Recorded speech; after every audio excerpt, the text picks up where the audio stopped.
Idza qala al-'abdu, ketika hamba sampai pada kalimat iyyaka na'budu, ya Allah, kepadamu saja, untukmu saja. Perhatikan cara menerjemahkannya.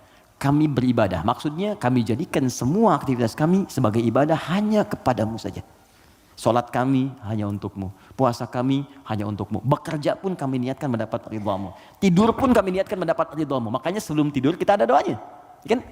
Jika Anda benar mengucapkan kalimat ini, iyyaka na'budu, dan kita praktekkan dalam hidup, perhatikan, wa iyyaka nasta'in, ya Allah, saya seorang hamba yang pasti punya persoalan dan butuh pertolonganmu. Kalaupun saya punya masalah, pasti saya hanya akan minta kepadamu. Lihat jawabannya. Hadza baini wa baina abdi. Langsung dijawab oleh Allah tuntas. Ini perjanjian antara aku dengan hambaku.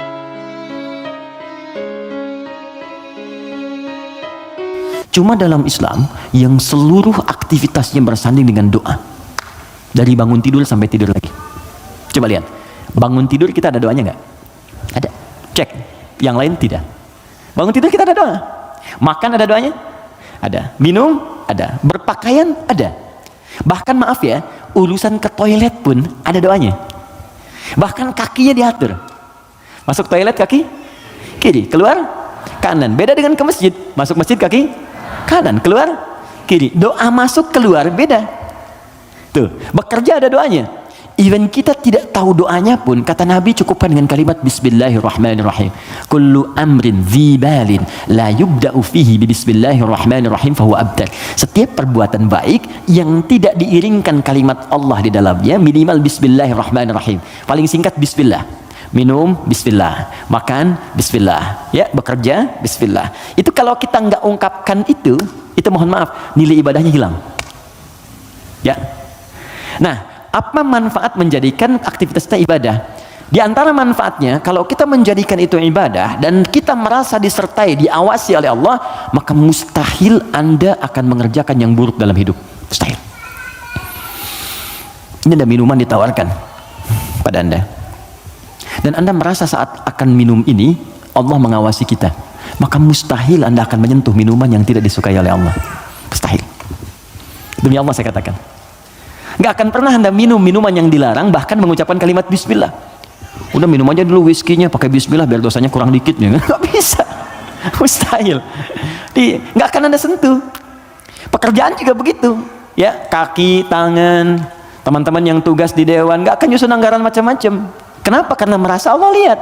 Nggak mungkin Anda tanda tangan sesuatu sementara Anda merasa disaksikan Allah dan Anda tanda tangan pada yang buruk, mustahil. Wah, tapi kan fee-nya besar nih proyeknya.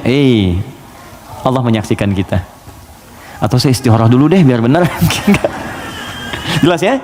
Nah, kalau kita merasa disaksikan Allah, kemudian kita berada di track yang benar untuk mengerjakan kebaikan, jadi dari mulai kepala sampai kaki itu semua baik. Melihat baik, karena takut begitu melihat yang salah, Allah lihat nih, malu. Mendengar baik, melangkah baik. Ketika kebaikan ini dijaga, maka terbukalah semua pintu kebaikan. Ini maksudnya. Maka ketika Anda jadikan ibadah, maka perhatikan kalimatnya. Idza qala al-'abdu, ketika hamba sampai pada kalimat iyyaka na'budu, ya Allah, kepadamu saja, untukmu saja. Perhatikan cara menerjemahkannya. Kami beribadah, maksudnya kami jadikan semua aktivitas kami sebagai ibadah hanya kepadamu saja. Salat kami hanya untukmu, puasa kami hanya untukmu, bekerja pun kami niatkan mendapat ridhamu, tidur pun kami niatkan mendapat ridhamu. Makanya sebelum tidur kita ada doanya, kan? Jika Anda benar mengucapkan kalimat ini, iyyaka na'budu, dan kita praktekkan dalam hidup, perhatikan, wa iyyaka nasta'in, ya Allah, saya seorang hamba yang pasti punya persoalan dan butuh pertolonganmu.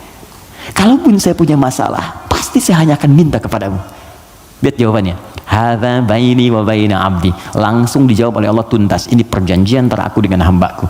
Wali abdi, kalau hambaku benar komitmen dengan perkataannya, mengerjakan semua aktivitasnya sebagai ibadah kepadaku, masalah apapun yang dia minta, aku akan kabulkan. Hadis qudsi. Apapun yang dia minta, aku akan kabulkan. Bahkan ada orang yang belum minta sudah diberikan oleh Allah Subhanahu wa taala, bergantung pada level ibadah yang ia kerjakan. Semakin tinggi, semakin kuat.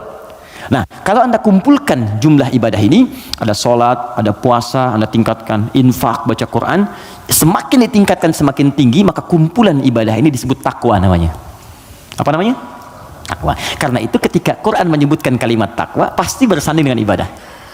Coba lihat, sholat ibadah bukan? Kalimat sholat dibuka dengan takwa. Dzalikal kitabu la raiba fihi hudal lil muttaqin. Al-Baqarah ayat 2. Siapa orang takwa di sini? Ayat 3. Alladzina yu'minuna bil ghaib wa yuqimunas shalah. Oke, teman-teman, kita puasa. Puasa dibandingkan dengan takwa. Al-Baqarah ayat 183. Ya ayyuhalladzina amanu kutiba alaikumus syiyam kama kutiba alal ladzina min qablikum la'allakum tattaqun. Yang kemarin haji, semoga Allah terima hajinya. Yang umrah, semoga yang belum segera berangkat insyaallah ya. Yang nggak cukup dengan amin, nabung siapin schedule yang baik. Oke, sekarang lihat. Kita haji yang umrah itu muaranya takwa. Buka Quran surah kedua ayat 197, paling kanan sebelah atas. Al-hajju ashhurum ma'lumat faman farada fihinna al-hajja fala rafatha wala fusuqa wala jidala fil hajj wa ma taf'alu min khairin ya'lamuhu Allah wa tazawwadu fa inna khairaz zadi taqwa. Semua takwa. Nah, rahasianya di sini. Kenapa kita diminta salat, puasa, zakat, takwa? Karena ternyata takwa itu wasilah untuk mencapai harapan yang kita inginkan. Buka Quran surah kelima ayat 35, paling kanan sebelah bawah di mushaf. Quran surah kelima Al-Maidah ayat 35. Saya kasih rumus cepat, setelah ini kita diskusi. Oke. Ya ayyuhalladzina amanu, hai orang-orang yang telah menyatakan dirinya beriman kepada Allah, ittaqullaha, tingkatkan takwamu kepada Allah. Tadi bentuknya ibadah. Jadi kalau sholat tingkatkan. Maksud ditingkatkan di sini dari yang fardu ke sunnah, gitu kan? Dia bukan menambah bilangan yang fardu. Oh, berarti besok aku subuh dari 2 jadi 4 gitu ya Ustaz.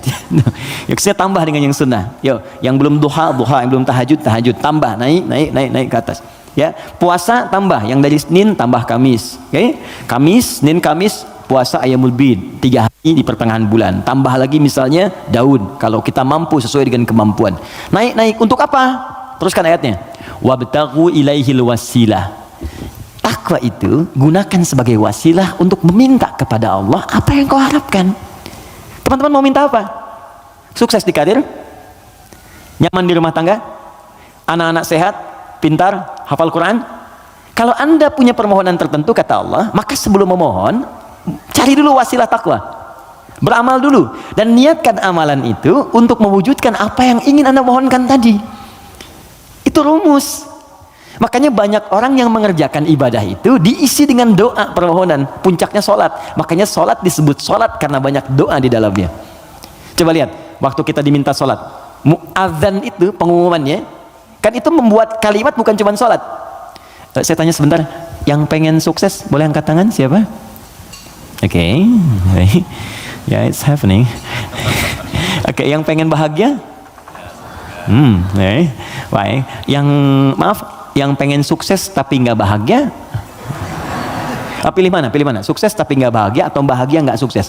Tidak ada pilihan ketiga dan nggak usah milih. Ini saya satu dulu. Oke, kalau Anda ingin keduanya, sukses dan bahagia, namanya falah di bahasa Arab. Apa namanya? Falahun. Kalau Anda digenggam dan nggak mau Anda lepas, maka disebut aflah namanya. Aflah. Oke, sekarang lihat sini. Teman-teman masih ingat setiap hari kita sholat kan? Sebelum kita sholat ada tanda waktu sholat telah tiba. Apa tandanya? Adzan. Yuk kita lihat suara adzan. Begitu Allahu Akbar sampai ke kalimat hayya 'alas shalah. Ayo sholat. Terus Anda bertanya, kenapa saya sholat ya Allah? Kata Allah, saya nggak butuh sholatmu. Kamu nggak sholat pun tidak akan menurunkan statusnya sebagai Tuhan. Cuman kamu butuh dengan sholat itu wasilah untuk minta kepadaku. Kamu sholat hayya 'alas shalah karena kamu ingin dapat falah. Maka dalam suara adzan setelah hayya 'alas shalah apa kalimatnya? Hayya 'alal falah. Kalau sudah digenggam itu aflah namanya. Kata Allah, orang beriman pasti menggenggam kesuksesan. Itu pasti. Jadi kalau orang beriman sukses itu nggak aneh. Yang aneh itu beriman tapi nggak sukses. Aneh itu. Pasti ada yang kurang menerapkan nilai keimanannya. Makanya Allah turunkan surat orang beriman yang sukses itu. Quran surah ke-23. Al-Mu'minun. Perhatikan pembuka ayatnya. Qad aflahal mu'minun. Aflah. Kata Allah, orang beriman itu semuanya tanpa kecuali pasti akan menggenggam kesuksesan dan kebahagiaan dalam hidupnya. Walaupun definisi sukses itu bisa beda-beda. Bagi si fulan ketika aku mencapai posisi ini, bagi yang lain di sini pun aku sudah sukses. Ya, bahagia juga bisa lain-lain. Ya, orang berkata minum kopi udah bahagia, minum teh bahagia, bahagia itu begini, bahagia itu seperti ini. Tapi Quran tuh memberikan yang pasti gitu. Karena semua manusia itu relatif. Kata Allah, kalau engkau ingin menggenggam kebahagiaan itu, maka ini amalannya. Alladzina hum fi salatihim khashi'un, salat. Alladzina hum lizakati fa'ilun, zakat. Karena itu ketika teman-teman saya, kita, Anda, kita semua diminta ibadah, maka cara berpikirnya jangan jadikan beban. Kalau jadi beban capek Anda. Suruh tahajud, capek ya, malas. Tapi kalau cara berpikirnya adalah mendapatkan apa yang kita harapkan, nih Allah janjikan, dikabulkan doa, dikasih kemudahan. Kalau cara berpikirnya ke situ, maka kita akan semangat bahkan menunggu ibadah itu tiba waktunya.